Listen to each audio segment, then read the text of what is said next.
At this point in my property investing journey, I'm starting to chase a little bit more cash flow. And the reason is I'm looking for more choices. Now, hypothetically, I could just sell down the asset base and have a ton of cash sitting in the bank after paying a ton of tax. But to me, that's not very efficient for long-term wealth creation and giving my boys more choices in the future and also spending time with them in the here and now. So in a recent video, I showed you 2 investment property purchases that I just made, and I'm actually going to take you through some detailed cash flow numbers around these deals at different interest rates and building the secondary dwellings on the backs. So you're going to be able to see the current rental income that the property brings in, what the build's going to cost in this video, and what the rental income will be once the property is built at the back for the entire project. So this is chasing cash flow in the residential space. And if you're looking for a Brisbane-based buyer's agent to help you purchase a property in Southeast Queensland, head over to purposeproperty.com.au. So why on earth am I chasing cash flow? Well, to me, property investment has 4 key stages. You've got save, you've got accumulate, you've got consolidate, and then you've got more choices. Now, this is not just a nice little cycle or a nice little circle where you go through each step and you tick the boxes and you now retire. You're going to go through seasons of each of these, and sometimes people will take a break in their property investing journey, or they'll sell down and it will change the outcome of their portfolio. And I've actually sold one of our investment properties a year or 2 ago to make some bigger moves in our property investing journey. But when we look at these steps, I've done the saving and done a lot of hard work. Emily and I have worked together to accumulate a property portfolio, starting with growth first and then cash flow second. Now we're moving into, I always want to say we. Now myself and Asa and Eli are moving into our consolidation phase as a family to start to consolidate the property portfolio. And then that's going to mean more choices. Now, this is going to look different for everyone, but I'm coming into that consolidation phase. And so that's why I'm looking at these cash flow and secondary dwelling projects. But if you're at the start of your journey, just be wary that you might want to be a little bit more accumulation and growth focused rather than maybe some more consolidation and choice focused like I am at this point in my journey. And so, you've got Lukeception here. You've got Luke above in the thumbnail and Luke below talking to you. That's so funny. So these are the 2 recent deals that I was talking about. And if you haven't seen the video, it's called Buying 2 Houses in 2 Days. So go onto the YouTube channel and watch that because I reveal the strategy of what I'm doing. But this video is about the detailed numbers. But I purchased the property on the left, 18 Harold Street, for $625,000. And the property on the right, 25 Harold Street, in the same street, would you believe? Yes. I'm that guy buying 2 houses in the same street, and that's $638,000. And I'm working with a builder to get prices, and I'm going to reveal those prices to you in this video and run you through the numbers right now. So there are 6 key numbers that I want to walk you through. These are the purchase price, the debt, and the interest rate, the second dwelling building cost, the annual income, the interest expense, and the running costs. Now you can see this top section is really asset focused. So what is the purchase price, the build cost, and the debt? And then these 3 are income or profit and loss focused. So what's the annual income? Interest expense is separate because really interest expense is the biggest expense you're going to have in your property portfolio. And running costs are the other expenses. So on screen here, you can see the deal analysis for using number 25 Harold Street as the example because the numbers are going to be essentially the same for both of these deals. These deals are only $13,000 apart, so essentially they're the same numbers in terms of the prospect and opportunity. And so if you look at the purchase price of number 25 Harold Street, you can see it's purchased for $638,000, $1,600 for solicitor's fees, $21,735 for stamp duty, and $2,500 in titles, registration, and some other costs. So a total property cost of $663,835. So as we move through, I've rounded that up to $664,000 just to keep it nice and simple for this summary screen. Then we go through to the debt what's the debt view? What does that look like? So the lender I've gone with is MA Money. They work well with business owners. And so that makes sense, working with Nevada and the team at Cube Home Loans to work with those guys to get the debt with a lender that would look at our borrowing capacity favorably.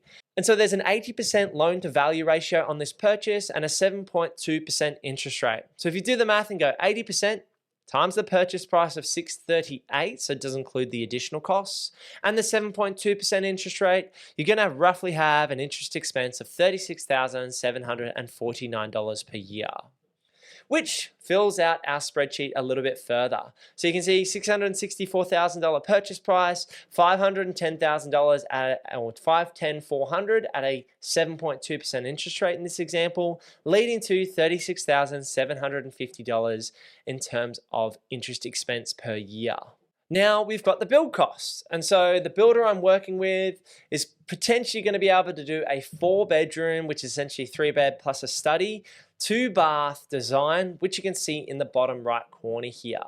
Now I've gone through separate building quotes and I'm going to do a full video because you guys asked for it, asking for a detailed builder's breakdown in terms of the specs that I'm getting, different quotes that I've gotten so far. And so I'll do a detailed video comparing the different builders. But to give you a range of prices that I've received at this point in time for this type of build, it's $275,000 up to $350,000 all in. And that includes driveways, that includes carports, that includes building the structure, that includes retaining. I know some of you were concerned about the retaining on my investments, which is very sweet of you, that people would care about the retaining on my investment properties, but it's all been factored into the build cost here. And there's always solutions to problems, but about $325,000. Let's pick that number in between these two. I know it wouldn't be, that's not splitting the difference, it's on the higher side, but let's pick on the higher side at $325,000 to use that number in our calculations. And so we've added that in here. You can see we've added that in for the secondary dwelling build cost. Now I'm potentially going to be able to subdivide or strata title or separate this asset and sell it off completely separately.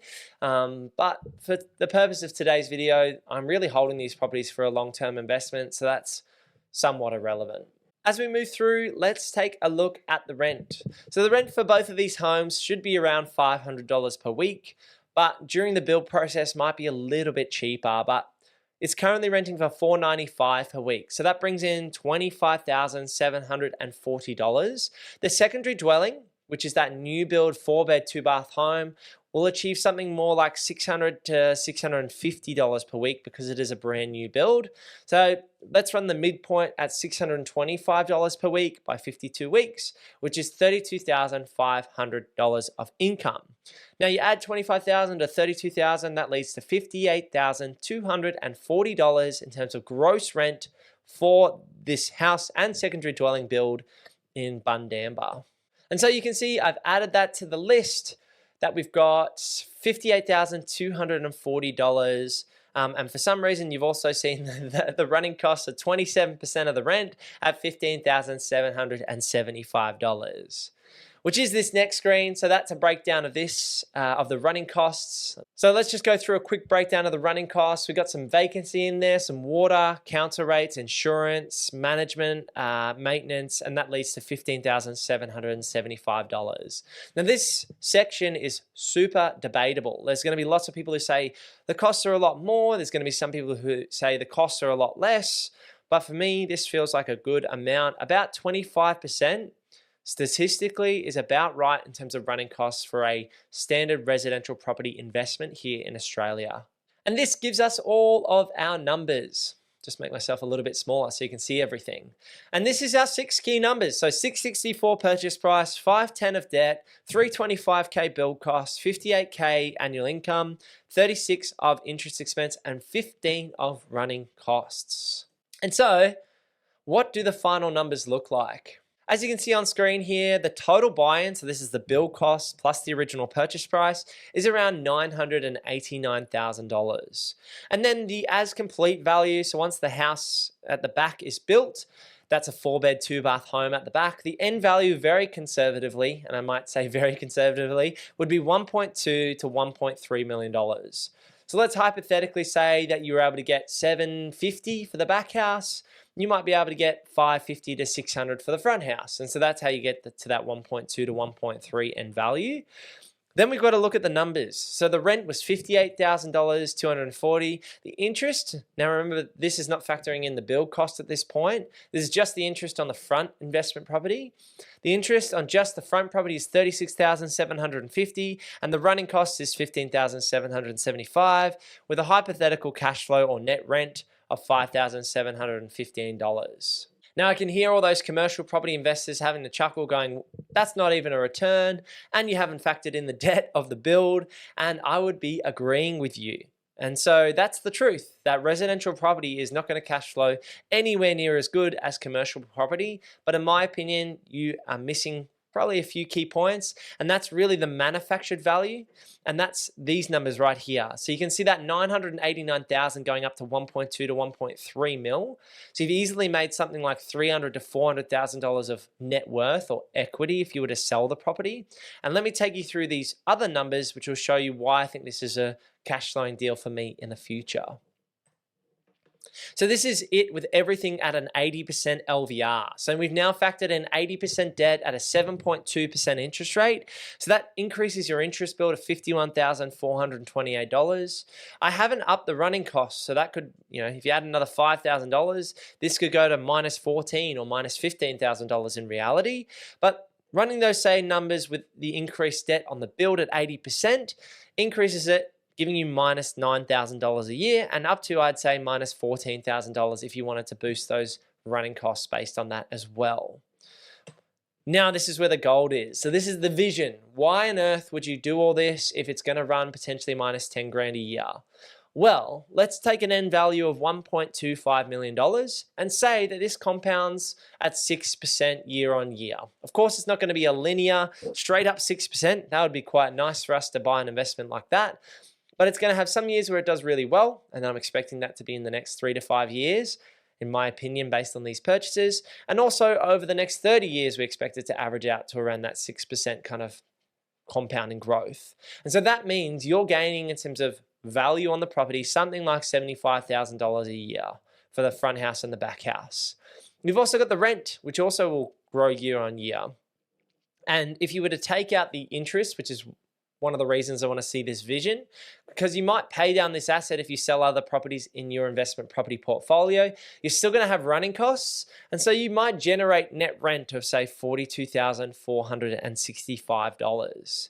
So the gross yield on the cost, remembering that this property only cost us, if we go back, $989,000.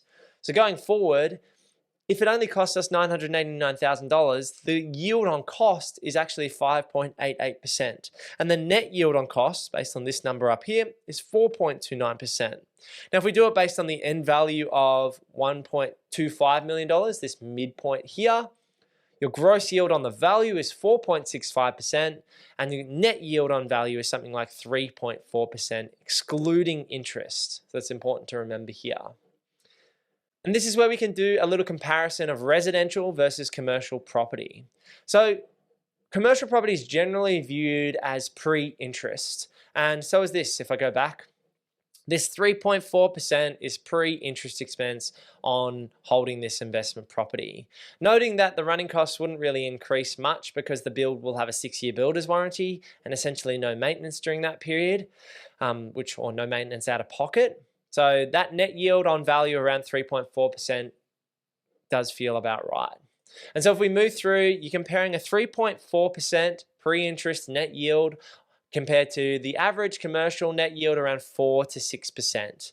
Now, if you're getting 7%, 8%, generally those are higher risky plays, but 4 to 6% would be kind of your standard retail or industrial locations in and around your major capital cities. And these are the key questions you need to ask yourself when you're going, am I going to do cash flow? Should I go for resi or should I go for commercial for my cash flow play? Now, for me, I got to ask, what about capital growth? Looking at the data and looking at some of the deals, buyers agents and people who are selling in the commercial property space, I'm not sold that the capital growth is as strong as the residential space. And for me, the data doesn't show that it's as strong in the commercial space as it is in the resi space. Obviously, that's always down to the property. And then I go, what about manufactured value? So I've been able to create in this deal something like $200,000 to $300,000, $400,000 of value creation or manufactured value. And so that's a big question. How comfortable are you about manufacturing value in that space? I know there's guys who'd be awesome at manufacturing value in the commercial space. I'm just not that guy. I'm the resi guy who is far more comfortable manufacturing value in the residential space. And then I go, what about vacancy risk? Commercial properties can be vacant for 6 months or a year. There's more risk involved. It's not that you can't mitigate that risk.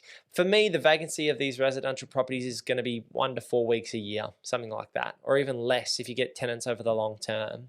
And then what about access to lending? And that's a huge one. So in terms of the cash required, this is the really exciting thing for me about these deals is technically I'm using just 100% debt financing, 100% equity to buy and build out these deals. And that's the really exciting thing is that you can access more favorable lending in the residential space. Now you might be saying favorable lending, Luke, what on earth are you talking about? You're paying a 7.2% interest rate. And yes, you're getting an 80% LVR, but that's standard in the residential space. Now, the funny thing is that for me, this is long term. And so the numbers are going to look worse once you complete the build. It's going to look worse today. Once you get that compounding growth on the value of the assets and the compounding growth on the rental yields and the pay down of debt over time, these numbers only improve over time. And based on the risk and based on the access I can get to lending today, these are fantastic deals in my opinion. And you're entitled to think that they're not fantastic deals as well. That's more than okay. But the thing I like about accessing that lending is I might be paying 7.2% in terms of interest today, but in a year's time or 2 years' time, I can potentially refinance these deals because there's going to be so much more equity in them.